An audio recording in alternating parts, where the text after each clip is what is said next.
Bistriškem gradu so pripravili sprejem za odlične slovenjebistriške odbojkarje, ki so skupaj s slovensko reprezentanco na minulem evropskem prvenstvu osvojili srebrno medaljo. Naše junake so pozdravili podžupan občine Slovenska Bistrica Stanislav Mlakar, predsednik Športne zveze Slovenska Bistrica Bojan Fajs in direktor Javnega zavoda za šport Boštjan Fridrih.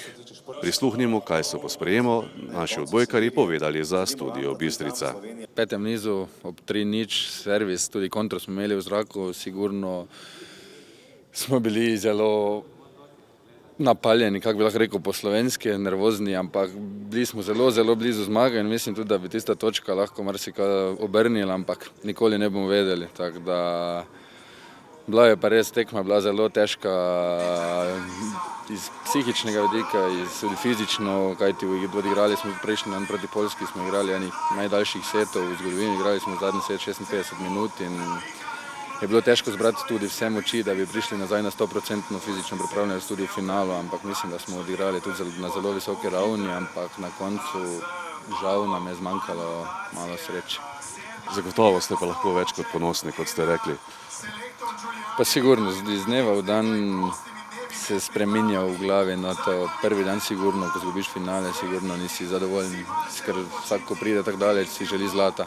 Tudi mi smo imeli želje, ambicije zelo visoke, ampak žal se nam ni odšlo, ampak drug dan, danes, jutri, vsak dan je lažje, vsak dan gledamo z druge strani na to srebrno medaljo, ki res, če bi nas do pred prvenstvom vprašali bilo kaj, bi verjetno vsi trenerji, igralci, verjetno bi vsi podpisali tudi za srebro.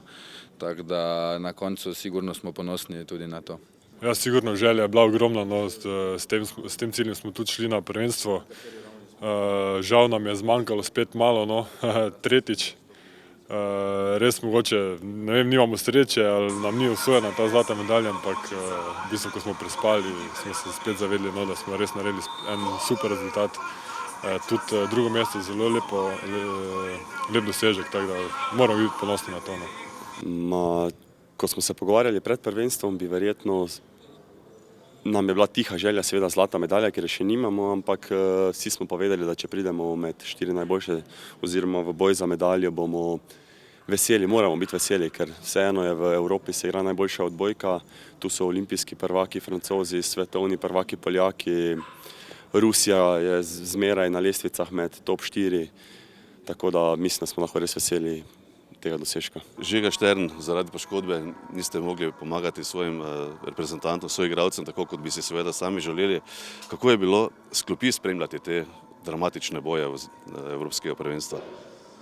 Ja, zelo težko. Še enkrat, če bi se še enkrat vrnil, v tistem trenutku niti nismo vedeli, zakaj gre, ampak na koncu se je izkazalo, da je poškodba pretežka, da bi pomagal, tako da spremljanje vseh teh tekem iz klopi, ko veš, da ne moreš pomagati, pa bi v nekih trenutkih lahko ali pa celo moral, je nekaj najtežjega, kar lahko športnik doživi, tako da za mene ena težka izkušnja, ampak vesel sem, da so moji soigralci uspeli iztržiti ta izjemen dosežek.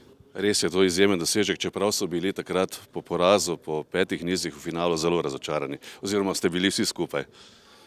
Ja, še enkrat več smo izgubili tisto zadnjo tekmo, večkrat se pošalimo, da bi bilo verjetno lažje, če bi zmagali tekmo za 3. mesto, ampak vseeno, ko to prespiš, ko predelaš te stvari v glavi, je vse naenkrat dobi nek smisel in še enkrat vem, da nam je uspelo nekaj izjemnega. Nova velika priložnost za zlato medaljo bo že prihodnje leto na svetovnem prvenstvu. Menite, da je uresničljiva? Pa sigurno je uresničljiva, odvisno tudi od vseh ostalih starejših igralcev, kajti oni, kot so Vinčić, Pajenk, Urnaut, sigurno brez njih bo zelo težko in tako da tudi oni, ne vem, če so še pod vprašajem, če še bodo igrali, ampak sigurno jaz mislim, da bodo še vsi stisnili leto, 2 in probali še v teh 2 letih, 3 narediti čim več za slovensko odbojko, za slovenski šport in če bojo oni z nami, mislim, da je sigurno uresničljivo, kaj smo tudi pokazali v zadnjih 6 letih, odkar garamo in mislim, da na vsako tekmovanje, kot smo šli, smo dobili neko nagrado, smo dobili kolajno, smo prišli do polfinala, tako da mislim, da tudi drugo leto na svetovnem prvenstvu sigurno imamo eno veliko priložnost, da tudi tam pokažemo, kam sodimo. Ja, gledajte, mi bomo dali vse od sebe, da osvojimo medaljo. Ne bom rekel zdaj zlato, no, ker svetovno prvenstvo je malo večja konkurenca, ampak sigurno bomo dali vse od sebe, da se drugo leto ponovno srečamo v Bistrici. Ja, drugo leto je spet pestro poletje bo. Mislim, da se igra svetovna Liga nacij in pa svetovno prvenstvo, tako da bo zopet 5, 6, 4 mesece zasedeno za reprezentanco. In kakšne so vaše želje, seveda zlata medalja? Ja, želje so. Mogoče je malo nerealno za pričakovati, da bomo kar dosegali vedno medalje, ampak ja, brez visokih ciljev nas ne bi bilo več vsak dan na pripravah, da bi dali 100% in samo to nas žene naprej. Ja, vsi skupaj že nekako pogledujemo proti naslednjemu poletju, ko nas čaka spet eno zelo, zelo zahtevno tekmovanje Liga narodov, ki se bo še malo raztegnila, na to sledi svetovno prvenstvo, ampak vsi vemo, da je najprej cilj, da nekako preguramo te sezone, ki bodo spet zelo, zelo težke, saj tekmovanj ogromno v zelo malem času, tako da se veselimo, ampak vemo, da nas čaka zelo, zelo trda pot do tja.